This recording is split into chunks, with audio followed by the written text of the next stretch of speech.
Thank you so much for joining us, Mr. Rosso. Truly a pleasure having you on ET Now. Pleasure to be here in India. Fantastic, lovely place. I love especially the people. People are so different from me. They smiling, and I love this kind of attitude. Well, I'm sure this interview is going to be very exciting for me, given all that you've done in your life. But I want to go back in time, and I really want to talk about your journey. From a small village in Italy to being one of the biggest fashionistas in the world. How did a farmer's son become the man he is today? Easily. I was born in a simple village. My parents giving me, I think, an important education with the value of the life. And they pushed me for going to school, for the secondary school. And I chose the Fashion Institute because it was the most easy. I don't like really to study. And I find in that school something easy and simple. So I went there, and at 15, with the machine of my mom, I doing my first pair of jeans. It was a success. All my friends love. From that moment, I started producing jeans for my friends. Wow. Okay. So I mean, you're saying you chanced upon textile by accident? By accident, yes. Wow. Okay. It was not that you had this great passion for textile and apparel. Not really. Not really. Wow. So what an accident it's been, right? It's been a phenomenal accident.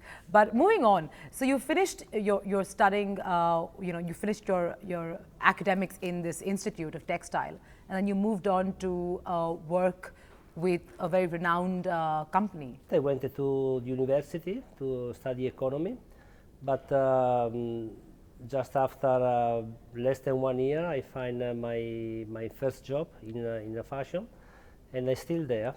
So on the same company that they hired me, and during the process, after it's becoming my company, we build Diesel, and after Diesel, we build the group and many other brands.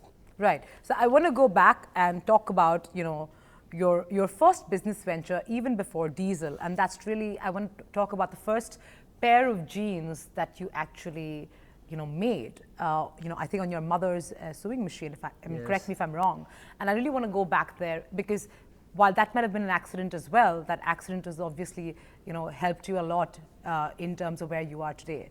So tell me how that happened. What was the motivation to make that first pair of jeans? It was the 70s, 1970s, Beatles, Rolling Stone, was the children that are going against the parents, long hair, starting smoking marijuana. It was a special moment, like a rebel moments for the kids. And we have this dream, American dream, James Dean, Beatles, Rolling Stone. Jeans is a sign of how to be rebel. So I think from the education that I received from school, I thinking how to do my first pair of jeans. And from that moment, I wear only every single day of my life in jeans because jeans is becoming part of my life. Sure. So tell me about the beginnings of Diesel. Take me back to the company that you were working for, and how you convinced the owner then to sell you a part of the company that became Diesel eventually. I started to work. It was a little company. It was like 18 employees, and they producing jeans every day. But I was 19, 20 years old. I love go out in the night, enjoy and everything. So I don't really work so much. And one day he fired me and said, "You are a nice guy, but we don't need a person like you." And I said, no, please, I think I have a lot of reason for to be here. Please give me one more chance. So from that moment, him give me a base salary by quantities and not anymore by monthly. Sure. So I moved from 240 euro, yes, by month. I move over 2,500. Wow. So it was really a lot. It was like the maximum that him never think that I can reach. So I do in 1 month, the second month, the third month, and after that I say, okay, thanks a lot, ciao, bye. I want to leave the company because I discovered that I have the quality to do something for myself. And there was that moment that him say, if you want to stay, I can give you the opportunity to be partner of my little company. I say, yes, I like to, but not just like a production company, I wanted to do my own line. And we thinking diesel, in 1978, we becoming partner. From the first day is born the diesel brand. Okay, so I just want to, go back and talk about the fact that how you came upon distressing. So you've been credited with, the man who founded, distressed jeans, so to speak. How did that thought come to you? At a time and space where that concept was alien to many, how did you think of wanting to distress jeans? What can I say? When I created my first pair of jeans, after the manufacture, I went to on the asphalt, and I started to do this kind of use things because it was too rigid. Okay. And it's becoming not because I think in vintage, it's becoming just I wanted to make this denim comfortable. Okay. So this was the real beginning, and through that movement, I started to use the jeans. From that, after the vintage is becoming so strong, and investing in the vintage a lot. So far my conversation with you, what I'm getting from you is that everything in your life you did because it was a utility, a need really at that point in time. Nothing was really strategic. Would you say that nothing in your life, so to speak, has been strategic? Everything just happened by chance, by accident, by need? Whether it be, you joining textile or it be you distressing jeans, everything seems to have happened because you thought there was at that time a need for it. You weren't really thinking through it. It wasn't that strategic. Would I be right in saying so? No, I think with some kind of attitude, every one of us are born. My attitude is to believe in something and to be positive. If you give a problem, I really thinking how to solve the problem. For me, the problem doesn't exist. I just thinking how I can see that things with the modernity in a different way for to be something that can work for the generation, for the population, for the people in general. I want to talk about your initial innings in the United States when diesel made an entry there, and I really want to talk about your struggles there when I believe that you decided to get a spot right opposite Levi's at that point in time when you first made your entry. If you could take me through the trials and tribulations of diesel making its first entry and trying to make its mark in a very, very competitive world, established world. Give me the story then and how you actually made that mark. First of all, I'd like to say that Levi's is like my grandfather. I think I cannot exist if Levi's doesn't exist. So thanks to Levi's, I entered there. It was a very difficult market because the most expensive denim was Ralph Lauren at $52, and my entry price was $100. Wow. And it was like a double, what gave you the guts to do that? Yeah, people don't understand. They're just thinking, why are you able to pay so much money for a pair of jeans? But step by step, I'm moving around the United States. I start to find just the very few stores that I can carry my brand. And I have one in Los Angeles, one in New York, one in Seattle, another one in Boston. Just 4 stores. Was unbelievable. And after that, I tried to enter in a store that sells something else. Maybe they can sell furniture, maybe they can sell accessories, shoes and bags. And I asked them, can you give me a little space? And because I think with this product you can make more money of what you sell today. Okay. We develop an incredible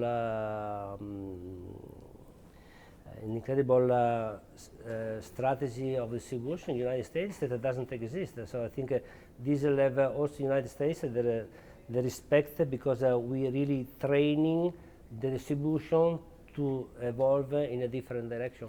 But tell me, I mean, from a $52 pair of jeans, changing that mindset to buy a $100 pair of jeans, which is distressed, torn, whatever.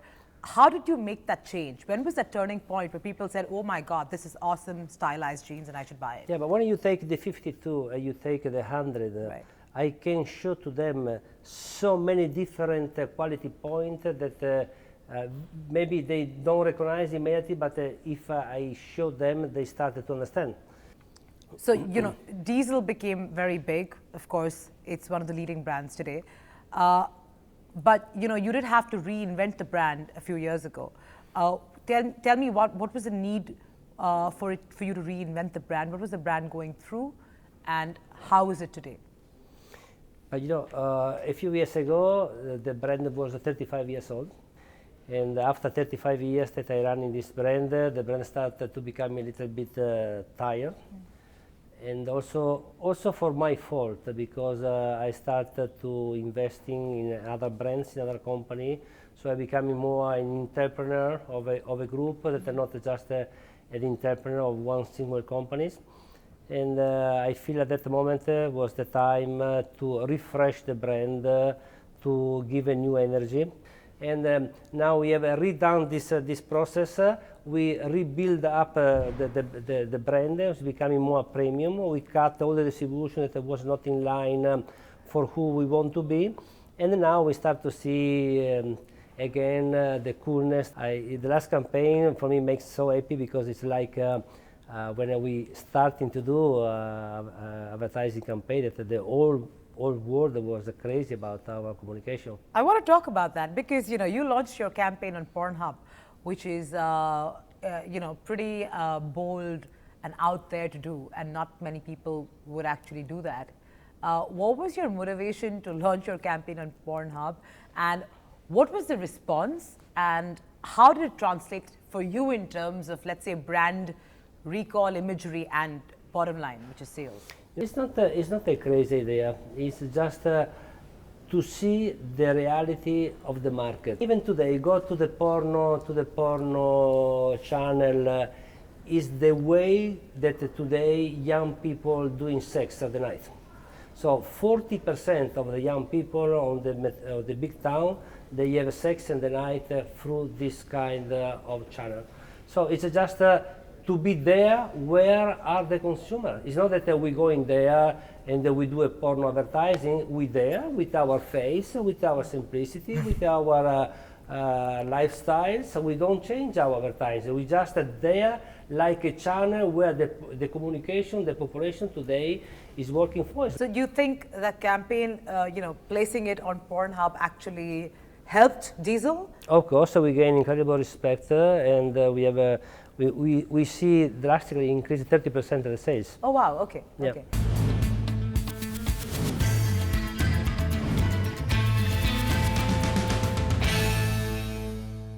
I also want to talk about, you know, in 2014, I believe, you conducted a big research, big survey in terms of understanding what consumers actually think Diesel is to them. Oh yeah. Right? So if you could tell me what that survey really brought to the fore, what did consumers tell you, what were their insights about what your brand means to them? Diesel is a brand that can be, you can feel different, but not really so different. So you can be inside the box, you can feel that you are very special, that you feel you are nice compared with the others, but you don't feel that you are out of the box and you feel like someone that the people, they don't want to see you because you are too extreme. And perception worldwide of who we are and what the consumer wants from us is a person, a customer, a consumer that want to feel different, special, but inside within society. Yeah, the society. Right, but you as a man, would you call yourself, you know, inside the box? I've heard that Renzo Rosso is a bad boy. He's got this bad boy reputation. He's a rebel. He does he's a straight speaker. You know, he says things, but he feels sometimes it upsets other people, and that's really been, you know, your real attitude, which is, you know, I think also held you in very good stead. I don't think I am bad boy. No? I just think I am the man that I have the power to say the things how they are. And the people normally, they don't have the power to say what's the reality, you know. Okay, okay. Let me talk to you about the fact that, you know, Diesel, of course, we know that story. But let's talk about, OTB, and let's talk about, how you've acquired all these brands, and now you have a house of brands. Talk to me about how you continue to drive yourself as a founder, as an entrepreneur, because you've achieved, more than what even an above average successful human being would, right? So you've basically achieved the epitome of success. So what still keeps you going? Why would you still want to be, acquiring more brands, let's say, more alternate brands, making OTB bigger? Why is it that you want to do all of that? Why not just retire? First of all, to be bigger is necessary, otherwise you go to the end. You needed to increase your quantity, your production, always for to keep the brand, to keep the companies alive, to pay the cost.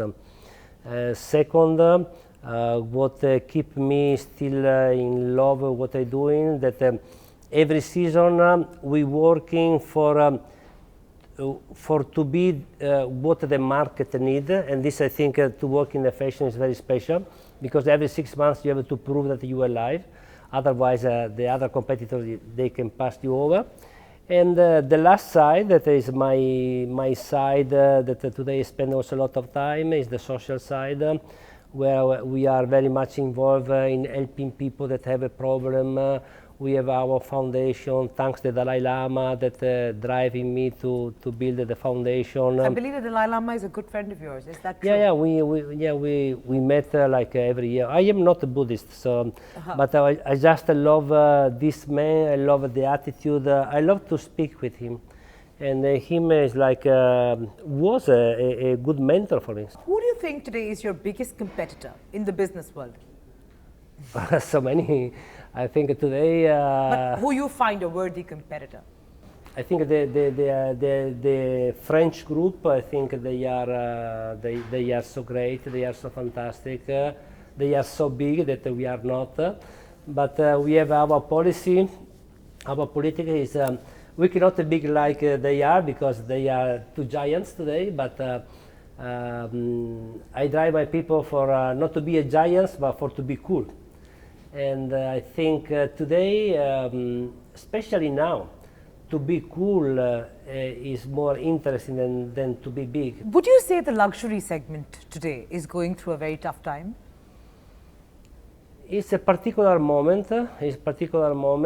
Because luxury is still fantastic. It's still fantastic. You have to keep attention, not to be arrogant.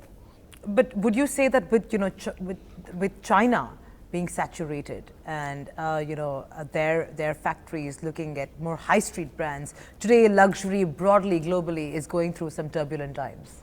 Luxury is going fast in China, for example, but also they start also to go a little bit back today, because they understand that they push too much. For example, India is a fantastic country, because India doesn't grow so fast. It's growing more like the diesel way, so more slowly, but with very solid.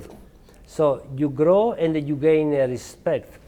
And I love the Indian way, because it's more natural. But what are you saying? So if you compare India to China, what is the difference you see from the luxury market point of view? But I think first of all is the population, the people. So once was educated, just you have to do it, and you have to do it in cities, everything. Indians is more close to the Latin blood. It's more warm. If I produce in China, for example, I produce in India, you can see the difference from this production, because Indian is much more close to the Italian production, because you put the fantasy, people put the creativity in what they're doing. China is more just quantity production in cities, Tell me, how would you compare French fashion versus Italian? But France and Italy, they was from a long time a big competition. And the French doesn't accept the Italian go to invade France. And I think Diesel was one of the first brands that arrived in France, and we're doing quite well there. So I think now it's with the globalization, with the website, doesn't exist anymore this kind of a competition. Which countries do you see becoming fashion capitals or destinations in the near future? Oh wow, capital destination. But you know, me, I think from so many years, the most important country for a fashion destination is Japan. Japan is the country where we're doing the biggest sales. More than 20% of our business is down there. Down there is the country where it's going more in research than other country, because there you can. Every day that you go out in town, you discover new things. It's incredible, Tokyo. And I think London is still really super nice. Tell me, Renzo, you've made it onto the Forbes, billionaire list now many years. So, you know, for a man who started from very humble beginnings to now being, you know, a billionaire of sorts, how do you manage to stay in touch with your roots, or do you think it's not important? I really think that this kind of list is not real, first of all. But beside that, in one way it's nice to see, starting from zero and to see what you have built. If Renzo Rosso wanted to own some brands today, which you don't already own, which would they be? Yeah, so many, so many. But you know, was one brand that we was there. We quite close was Valentino, and at the end some other get it. So that was a very beautiful brand. And but you know, the upcoming brand, all the upcoming design, I think they are very nice. You know, today everybody talks about entrepreneurship, startups, etc. Those are the theme words. You were, of course, an entrepreneur many years ago, even before people knew that word existed. If I had to ask you to give one tip to the entrepreneurs of today, what would that be? So, entrepreneur today must be believer in the strength of the personality, and through that strength, you can develop that. And you must be invested in that direction, but don't really change the direction. Just invest in that in one direction, and you can see that one day something coming. So just the consistency. Persistence. Yeah, in what you believe, this is very important. One thing that I forgot before to tell you, sure.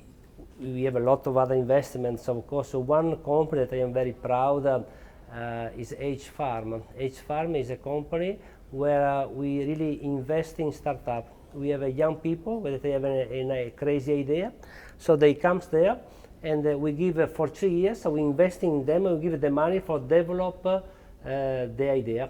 And after 3 years, we sell them to a big company that they loves this kind of a new idea, new business, or if it doesn't work, we don't finance them anymore. It's really fantastic because when I go to visit them, I spend 1 day, normally I go every 2-3 months.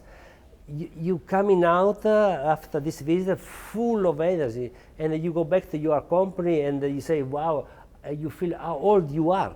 Because when you see these young people that they see the world in a different way, that's keep me alive. On that note, Renzo Rosso, truly a pleasure. It's been my pleasure interviewing you, and all the very best for all your brands. Okay, thanks a lot.